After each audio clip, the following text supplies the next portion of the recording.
আসসালামু আলাইকুম। দূরেরও কাছের যে যেখান থেকে আমার আজকের এই ভিডিওটি দেখছেন, আশা করছি আপনারা সবাই অনেক ভালো আছেন। আমরাও আলহামদুলিল্লাহ অনেক ভালো আছি। সবার রমজানটা নিশ্চয়ই অনেক ভালো কাটছে।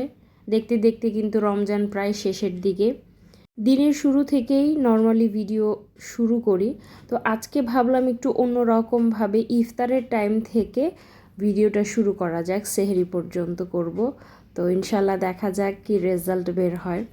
তো ইফতারির সময় এটি টানা মোটামুটি 14-15টা রোজাতে ভাজা পোড়া খেয়ে আমি খানিকটা অসুস্থ হয়ে পড়েছি। এখন আর আমার পক্ষে না কোনোভাবেই ভাজা পোড়া সংক্রান্ত কোনো খাবার খাওয়া সম্ভব না।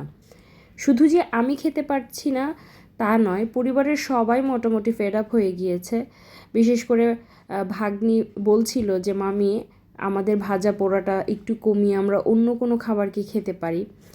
আর আমার হাজব্যান্ড, উনি তো আসলে আমাদের সাথে তেমনভাবে ইফতারি করতে পারেন না জুম্মার দিন ছাড়া, করলেও একদম ইফতারির শেষ প্রান্তে আসেন, এরকম একটা অবস্থা। আর ভাতিজিও মোটামুটি দেখছি যে ভাজা পোড়াতে তার খুব একটা বেশি আগ্রহ নেই। তাই আজকের ইফতারটা একটু অন্যরকমভাবেই করছি।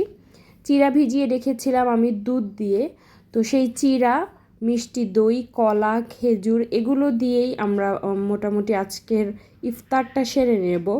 আর সাথে থাকবে বেলের শরবত। নর্মালি রোজার দিনে বেলের শরবতটা আমার খেতে ভীষণ ভালো লাগে, তবে স্বাস্থ্যজনিত কিছু সমস্যার কারণে আমার বেলের শরবতটা খেতেই হচ্ছে ইদানিংকালে। তো বেশ ভালোই লাগে আমার কাছে বেলের শরবতটা। আর আজকে বেলের শরবতটা মূলত বানিয়েছে ভাগ্নি, দেখা যাক তার বেলের শরবতটা কেমন হয়েছে। তো আজান দিয়ে দিয়েছে, আমরা এখন ইফতার করছি। নর্মালি আমি যেহেতু সবচাইতে বড়, এদের তিনজনের মধ্যে দুইজন তো ভীষণ দুষ্টুমি হাসাহাসি করছিল কি একটা বিষয় নিয়ে, যেন আমার ঠিক মনে পড়ছে না।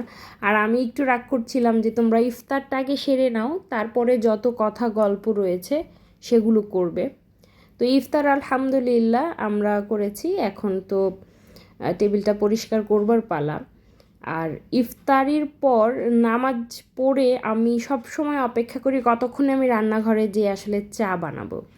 ইফতারির পর যদি চা না খাই না, মানে মাথাটা ঠিক মতো আমার কাজ করে না। আমি জানি না প্রত্যেকটা টি লাভারদের কি এই রকমটাই হয় কি না, আমি পুরো আসক্ত হয়ে যাই। আর যেই দিন চা না খাই মনে হয় যেন সব কিছু এলোমেলো, কোনো কাজে আমি ঠিক মতো করতে পারছি না। আমার চা কতক্ষণে হবে এই অপেক্ষায় আমার ভাতিজি দাঁড়িয়েছিল লিটারালি আমার সামনে। সে বারবার বলছিল তোমার চা কখন হবে, আমি স্যুপ খাবো। আজকে আমি অবশ্য একা চা খাচ্ছি না, সাথে আমার মাও ছিল। আর আমার চা খাওয়া হয়ে গেলে সে তো পানি বসিয়ে দিয়েছে স্যুপের জন্য, সে স্যুপ খাবে, সুপি নুডলস খাবে, নিজের হাতে রান্না করবে, খুবই এক্সাইটেড ছিল। তো এখানে না একটি ঘটনা ঘটেছে, ভাতিজির মনটা না ভীষণ খারাপ হয়ে গিয়েছে। তো কেন হয়েছে সেটা বলছি। নর্মালি হয় কি, আমরা থাই স্যুপটা বেশি পছন্দ করি কর্ন স্যুপের চাইতে, কিন্তু আসলে ও তো ছোটো মানুষ, অত কিছু বোঝে না। ও নিয়ে এসেছে কর্ন স্যুপ, কিন্তু আমাকে স্যুপটা যখন দিল পানিতে তখন বলছে যে স্যুপটা এমন হয়েছে কেন, ফ্লেভারটা এমন কেন, তুমি অন্যান্য দিন কিভাবে রান্না করো, আজকে কেন রান্না করতে পারছো না। মানে তার সে কি ভীষণ মন খারাপ। আমি তাকে এতবার বুঝাচ্ছি এই স্যুপের টেস্টটা ডিফারেন্ট, ফ্লেভারটা ডিফারেন্ট, কিন্তু ও কোনোভাবেই বুঝতে পারছে না। ও একই কথা বলে যাচ্ছে যে এই স্যুপই সবসময় আমি খাই, তাহলে ওই স্যুপটা এরকম হলো কিভাবে, আজকেরটা এমন হলো না কেন।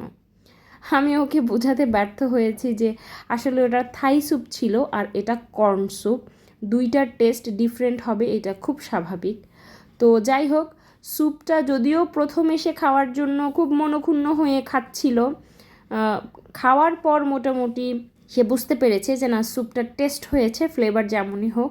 তখন তাকে আমি ঠান্ডা মাথায় বোঝালাম যে দেখো, এক একটা টেস্ট এক এক রকম থাকে। ব্যক্তিগতভাবে না স্যুপ জিনিসটা আমার খুব একটা পছন্দ না, খেতে হয় তাই খাই আর কি। তো তারা বিশেষ করে আমার হাজব্যান্ড বাসায় এসেছে, আর তিনি বাসায় থাকলেই তিনি কিছু না কিছু বানানোর জন্য সবসময় উৎসুক থাকেন। তো এখন তিনি বানাচ্ছেন হচ্ছে বাঙ্গির শরবত।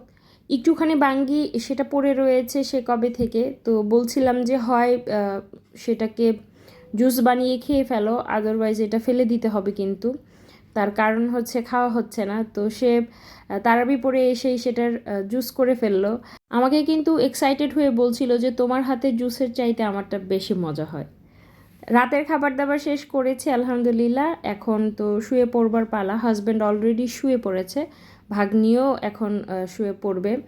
আর আমি ভাবলাম যে হাতের কিছু কাজ আছে সেগুলো করে তারপর ঘুমাতে যাই, কারণ এগুলো পড়ে থাকলে আমাকেই তো সেই করতে হবে। ইদানিং হয় কি, এত বেশি রমজানে প্রেশার থাকে কাজের, কাজ করে না ভিডিও করবার মতো এনার্জি আমি মোটেও পাই না।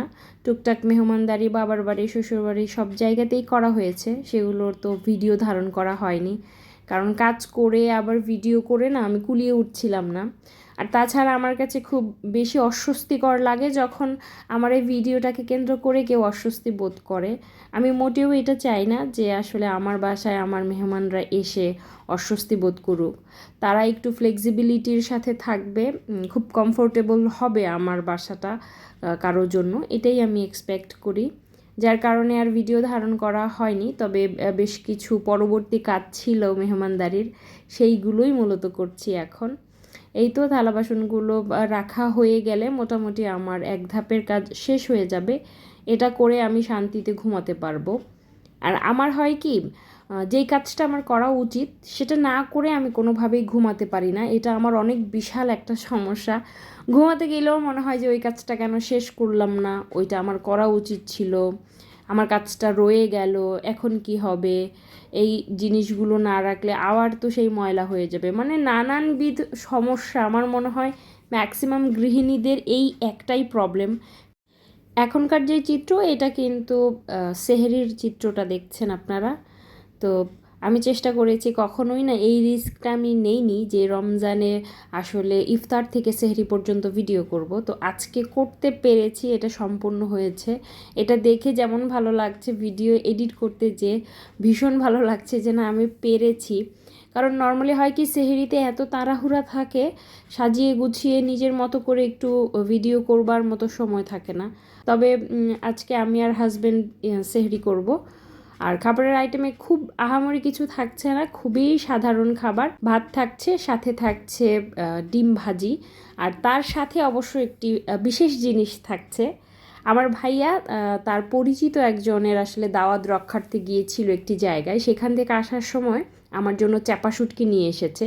আর সেই চ্যাপা শুটকিটাই আমি থেকে রাত 3টার সময় উঠে আমি এইটা রান্না করেছি। গোল আলু দিয়ে, ছোট ছোট আলুগুলো দিয়ে, বেগুন দিয়ে, টমেটো দিয়ে চ্যাপা শুটকিটা এত মজা হয়েছিল। এখন যখন ভয়েস ওভার দিচ্ছি না, মানে মনে হচ্ছে যেন একদম জিভে জল চলে আসছে, এমন একটা ব্যাপার। যাই হোক, নিজেকে সংযত করতে হবে, রমজান মাস। আপনারা যারা এখনও পর্যন্ত আমার এই ভিডিওটি দেখছেন তাদেরকে বলবো, যদি আপনারা ইউটিউবের মাধ্যমে আমার ভিডিওটি দেখে থাকেন তবে প্লিজ আমার চ্যানেলটিকে সাবস্ক্রাইব করবেন, ভিডিও ভালো লাগলে লাইক করবেন। আর যারা ফেসবুকের মাধ্যমে দেখছেন তাদেরকে বলবো প্লিজ আমার ফেসবুক পেজটিকে ফলো করবেন, ভিডিও ভালো লাগলে লাইক করবেন। আজকের মতো ভিডিওটি এই পর্যন্তই। আল্লাহ হাফেজ।